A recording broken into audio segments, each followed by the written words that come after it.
Bersama kami, saudara, pada segmen ini kami akan mengajak Anda untuk mengulas informasi dari sejumlah berita yang sudah kami pilih dalam sepekan terakhir.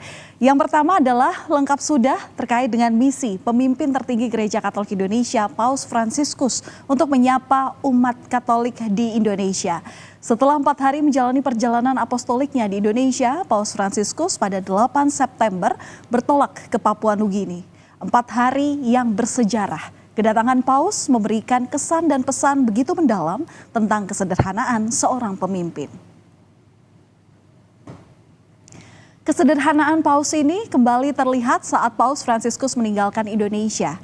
Paus menggunakan pesawat komersial maskapai Garuda Indonesia untuk menuju ke Papua Nugini. Sesaat sebelum naik pesawat untuk melanjutkan perjalanan ke rasulan berikutnya, Sri Paus menyalami sejumlah petugas Bandara Soekarno-Hatta, Tangerang, Banten. Para petugas pun membalas Paus Fransiskus dengan balik memberi salam dan mencium tangan Bapak Paus. Sejak hari pertama menginjakan kaki di Indonesia, kedatangan Paus Fransiskus disambut begitu antusias oleh umat Katolik Indonesia. Selama kunjungan, jendela mobil Paus Fransiskus selalu terbuka lebar. Senyum dan lambaian tangan Paus selalu terlihat kala menyapa warga di sepanjang jalan. Bahkan sesekali Bapak Paus berhenti untuk memberikan berkat bagi umat yang ditemuinya.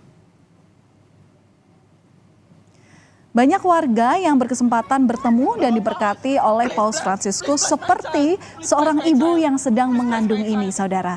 Beruntung saat itu Bapak Paus berhenti di depannya. Kemudian Bapak Paus ini sempat sedikit berbincang dengan ibu ini dan memberikan berkat pada anak yang dikandungnya.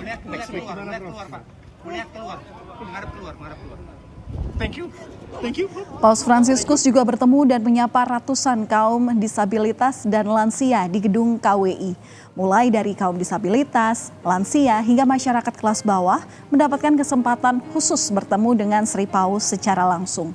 Dalam kesempatan ini, Paus Fransiskus memberkati tiap peserta yang hadir dan juga memberikan rosario.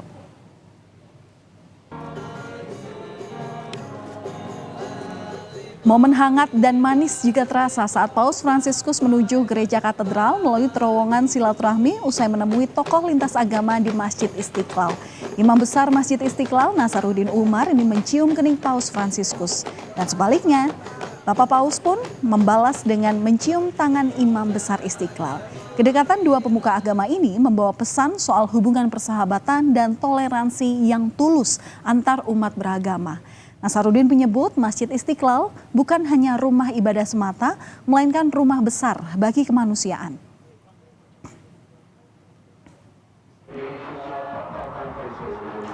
Kemudian, kalau Anda ingat, saudara, sebelum Misa Kudus dimulai, Paus Fransiskus juga menyapa puluhan ribu umat Katolik di Stadion Madia dan Stadion Utama Gelora Bung Karno, Jakarta. Dengan menggunakan mobil maung, Paus Fransiskus mengelilingi stadion untuk menyapa lebih dekat para umat Katolik yang sudah hadir di stadion. Tampak sesekali Paus Fransiskus berhenti untuk menyalami dan memberikan berkat pada para umat. Dalam pesan misanya atau pada homili, Paus Fransiskus di sini meminta umat Katolik untuk menaburkan kasih dengan menempuh keyakinan dan jalan dialog.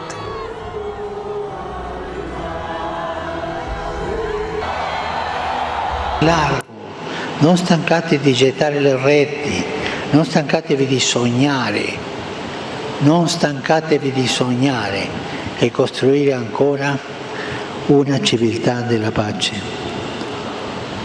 Osate sempre il sogno della fraternità, che è un vero tesoro fra voi.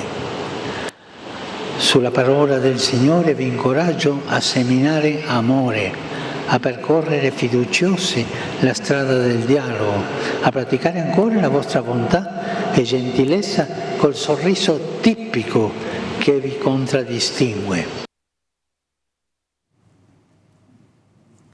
Kehadiran Paus Fransiskus di Indonesia membawa nuansa kesederhanaan yang tersirat dari pilihan akomodasi selama kunjungannya di Indonesia yang jauh dari kesan mewah. Mulai dari penggunaan pesawat komersial ke Indonesia, mobil yang biasa dipakai orang Indonesia selama kunjungan, hingga memilih untuk menginap di Kompleks Kedutaan Besar Tahta Suci Vatikan. Kesederhanaan Paus ini konsisten dilakukan. Selama perjalanan, Paus memilih untuk duduk di depan di sebelah pengemudi. Alih-alih menginap di hotel berbintang, Paus Fransiskus justru memilih bermalam di Kedubes Vatikan.